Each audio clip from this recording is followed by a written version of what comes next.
Mesdames, Messieurs, bonjour, bienvenue sur Alizé, ravi de vous retrouver pour votre édition de la mi-journée. Nous sommes le jeudi 14 janvier, déplacement en Guadeloupe, coût d'usage de l'automobile, avenir de l'automobile au regard de la COP21. Autant de thèmes qui ont été abordés ce matin lors d'un séminaire au Centre culturel Rémy Ninsouta à Pointe-à-Pitre. Un rendez-vous proposé notamment par l'ADEME, l'ADEAL et le Conseil régional. L'objectif affiché, signer une charte d'engagement volontaire CO2 à l'issue de la rencontre. Les précisions d'Anne-Elisabeth Artsen. Dans l'objectif d'une autonomie d'énergie d'ici 2030, le secteur de l'automobile devra évoluer en ce sens. Actuellement, l'automobile représente 65% des dépenses d'énergie de l'archipel guadeloupéen.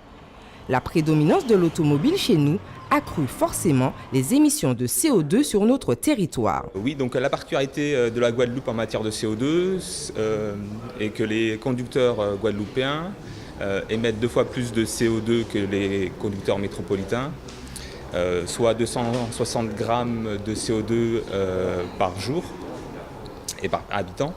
Cela est dû à une spécificité du territoire, notamment l'utilisation plus importante de la climatisation, des usages plus fréquents de la voiture et aussi un phénomène de périurbanisation plus important.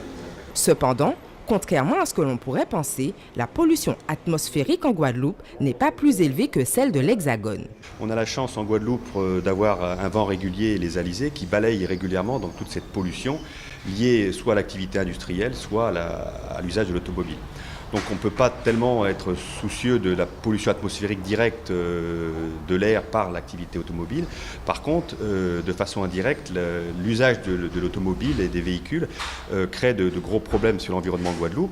C'est notamment le fait que beaucoup de véhicules hors d'usage sont laissés à l'abandon dans les campagnes guadeloupéennes. Toujours selon Louis Renaud, des programmes ont déjà été mis en œuvre pour éradiquer de notre paysage tous ces véhicules hors d'usage. Ce séminaire a aussi pour objectif de signer la première charte d'engagement volontaire de CO2 en Guadeloupe. Santé, nous allons nous intéresser ce midi à nos habitudes alimentaires. Notre alimentation est souvent jugée trop riche, trop grasse ou bien trop sucrée. Beaucoup d'entre nous feraient également l'impasse sur le petit déjeuner. Muriel Barlagne a rencontré une nutritionniste qui nous donne justement quelques conseils. Karel Fernet est diététicienne nutritionniste. Elle s'est installée en Guadeloupe en 2008. Elle anime des ateliers et des conférences sur l'alimentation. Elle a pu observer des problèmes récurrents dans les habitudes alimentaires des Guadeloupéens. Selon elle, les déséquilibres apparaissent dès le matin. Ici, on se lèverait plus tôt qu'en métropole et on petit déjeunerait trop tard, voire pas du tout, ou mal, souvent avec une simple tranche de pain. Le petit déjeuner, quand on consomme du pain sec, par exemple, qu'on ne met pas de beurre ou qu'on ne met pas un œuf avec ou quelque chose qui va ralentir la digestion, on va le digérer très très vite. Et donc, par rapport à la glycémie, par rapport au pancréas, par rapport à la production d'insuline, par rapport aussi à la satiété, le risque d'avoir faim de nouveau, de grignoter, de revenir vers des aliments sucrés, ça va nous entraîner une difficulté. Donc en fait, le petit déjeuner, il faut vraiment mettre un produit qui va apporter ce qu'on appelle des sucres lents ou des sucres rapides, des glucides, et quelque chose qui va ralentir la digestion. Et ça, rapidement, après le lever. Les personnes qui poussent la porte du cabinet de Karel Fernet se disent de plus en plus occupées. Comme dans les grandes villes, elles n'ont plus le temps de cuisiner et se tournent vers les plats préparés, les restaurants, notamment les fast-foods, avec tous les excès de sucre et de graisse que cela comporte. Les fast-foods peuvent être intégrés dans une alimentation équilibrée, mais on ne doit pas en consommer plusieurs fois dans la semaine. Les fast-foods, déjà, il y a beaucoup de matières grasses saturées. On parlait des choix des matières grasses. Donc, dans les fast-foods, on ne va pas avoir de la bonne matière grasse. On ne va pas avoir des oméga 3, etc. On va plutôt avoir des matières grasses animales, des fritures. Donc ça va être souvent aussi salé. Donc l'une des premières pathologies par rapport va être peut-être, je penserais, aux maladies cardiovasculaires. Face aux maladies engendrées par les mauvaises habitudes alimentaires, nous ne sommes pas à égalité. Certains s'en sortent quand d'autres développent des pathologies. Une alimentation équilibrée accompagnée d'une activité physique régulière doivent contribuer à nous préserver. Santé toujours, je vous rappelle qu'en ce moment nous sommes en plein dans les journées antillaises consacrées au diabète. Depuis hier justement, un bus d'information passe dans les villes de Guadeloupe. Les équipes de bénévoles de l'association des diabétiques de Guadeloupe sont présents pour donner des renseignements. Ce matin, ce bus était stationné sur la place de la mairie au Moule, dépassant également la possibilité de se faire dépister. Max Cyril a justement recueilli leurs impressions. Je pense que c'est essentiel, ça devrait se faire plus souvent puisque vu le taux de diabète que nous avons dans notre population et comme moi j'en ai pas mal dans ma famille également, donc ça me rassure de pouvoir faire le test en même pas 5 minutes plutôt que d'aller chez le médecin, de faire la queue et de faire tout, bien qu'avec les bilans, on fait souvent le test mais parfois on aime bien être rassuré de manière régulière. Et pour beaucoup de personnes vivent avec le diabète sans le savoir et avant qu'il y ait des complications, pour pouvoir adapter son régime alimentaire, ce petit test, ça peut révéler. J'ai pris une initiative de venir me faire dépister du diabète malgré mon jeune âge et je trouve cette initiative très intéressante, mais ce serait bien qu'on ait des solutions itinérantes pour permettre aux jeunes de se faire dépister parce que même si c'est rare au niveau des jeunes, mais c'est très intéressant de savoir si on est diabétique ou pas. Et cet après-midi, ce bus du diabète sera du côté de Sainte-Anne. Un mot de justice avec cette affaire présumée d'escroquerie au sein du laboratoire de recherche de l'Université des Antilles, l'affaire dite du Cérégmia. L'ancien directeur Fred Célimène ainsi que l'ancien président de l'UAG Pascal Safache ont été mis en examen. Une directrice d'une société qui a travaillé avec le Cérégmia a également été mise en examen hier. Après 36 heures de garde à vue dans les locaux du service régional de police judiciaire au Lamentin, tous les 3 sont ressortis libres. Dans cette affaire, le préjudice pourrait s'élever à une dizaine de millions d'euros. On en vient à l'actualité dans notre grande région de la Caraïbe. Direction ce midi la Barbade, Saint-Kitts et Nevis et la Jamaïque. Voici la Minute Caraïbe. Barbade.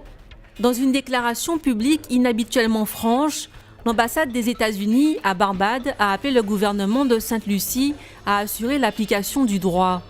L'ambassade fait remarquer qu'en 2014, le gouvernement de Sainte-Lucie a sollicité l'Agence de la criminalité et de la sécurité, l'Impax, de la CARICOM, pour mener une enquête sur les allégations selon lesquelles des membres de l'aviation royale du Saint-Lucia Police auraient commis des crimes entre 2010 et 2011. L'ambassade reproche au gouvernement saint-lucien d'avoir arrêté toute poursuite judiciaire à la suite de la publication du rapport de l'Impax. Or, selon elle, il en va du respect des droits humains et de la réputation à l'international de Sainte-Lucie. L'ambassade des États-Unis encourage le gouvernement saint-lucien à activer le comité de surveillance promis par le Premier ministre. Ce comité donnerait un signe fort que l'ensemble du gouvernement s'engage pour une justice équitable et transparente. Saint Kitts et Nevis. Suite à sa visite à Saint Kitts et Nevis, le Premier ministre du Canada, Justin Trudeau, est confronté à de vives questions relatives à de possibles engagements qu'il aurait pris pour lever les restrictions de visa. Ce sont 2 politiciens canadiens qui ont interrogé le Premier ministre sur ses propos après un article du Saint Kitts Nevis Observer. Le journal kittitien fait état d'une réunion tenue entre Justin Trudeau et Mark Brantley, le ministre des Affaires étrangères de l'archipel. Les politiciens canadiens rappellent que les mesures restrictives entourant les visas doivent être sauvegardées en raison de tentatives de certains ressortissants iraniens à entrer au Canada à partir de passeports de Saint Kitts. Des ressortissants iraniens sous contrat avec le régime de Téhéran ont déjà utilisé les passeports de Saint Kitts pour blanchir des millions de dollars pour les mollahs de Téhéran. Il rappelle que des ressortissants syriens avaient tenté la même opération il y a peu et que la politique des visas du Canada ne doit pas être prise à la légère. Jamaïque. La Jamaïque accueillera sa première grande station hôtelière avec le projet Célébration de la Jamaïque, prévu pour sortir de terre cette année. Le projet hôtelier est une véritable station intégrée comprenant un casino, de nombreuses installations de divertissement et de restauration et 2000 chambres d'hôtel. Célébration de la Jamaïque sera construit en plusieurs étapes à Rose Hall, dans la grande région de Montego Bay. D'abord la construction de 1000 chambres à commercialiser, puis une seconde phase de 1000 autres chambres avec un studio de musique, un théâtre de 1200 places, une salle de banquet et un casino. Robert Trotta, le fondateur du Célébration de la Jamaïque, déclare que le projet viserait à célébrer toutes les choses de la musique jamaïcaine et de la Jamaïque en général. Pour le casino, les experts sont originaires du Canada, avec l'expérience et l'exploitation de 30 propriétés similaires à l'échelle internationale. De quoi prévoir un vif succès de l'opération jamaïcaine. Retour en Guadeloupe, on va ouvrir notre page des sports J-1 avant l'ouverture de la billetterie pour le premier tour de la Coupe Davis de tennis. Dans un premier temps, seuls les licenciés des Antilles-Guyane pourront acheter leurs billets. Des licenciés guadeloupéens qui se sentent d'ailleurs très concernés par cette compétition, comme l'a constaté Anne-Elisabeth Artsen. À quelques mois du premier tour de la Coupe Davis, la Guadeloupe du tennis est en effervescence. Véritable défi logistique et financier, ce tournoi international est une aubaine économique pour notre territoire, mais aussi une belle expérience pour nos tennisman en devenir. Moi, j'aurais pas pensé que Gaël, mon fils, serait venu pour la Coupe Davis en Guadeloupe. Donc, c'est une grande opportunité pour moi de voir Gaël, mon fils, son gars, jouer. Comme on dit, la Guadeloupe, c'est une terre de champions, une terre de sport. Du coup, là, ils vont reconnaître notre Guadeloupe sur le milieu tennistique. Parce qu'on connaît déjà la Guadeloupe sur le milieu du football et tout. Ça permettra de voir de grands joueurs, d'avoir plus de technicité, voir plus de technique et tout, voir du beau jeu. Ça sera un plaisir pour les yeux. Emeric, joueur confirmé, pourrait devenir ramasseur de balles durant la Coupe Davis. Un rêve qui pourrait très vite devenir réalité. C'est surtout un rêve d'être au contact des joueurs. Pour moi, c'est une grande opportunité de rencontrer Gasquet, Tsonga et les meilleurs joueurs mondiaux. Parce que tout le monde n'a pas la chance de pouvoir participer à ce genre d'événement. Pour Sandrine Guéraud, directrice sportive, cette compétition est l'occasion d'ouvrir les portes du tennis à tous les Guadeloupéens. On espère sincèrement qu'il va y avoir un nouvel essor au niveau du tennis.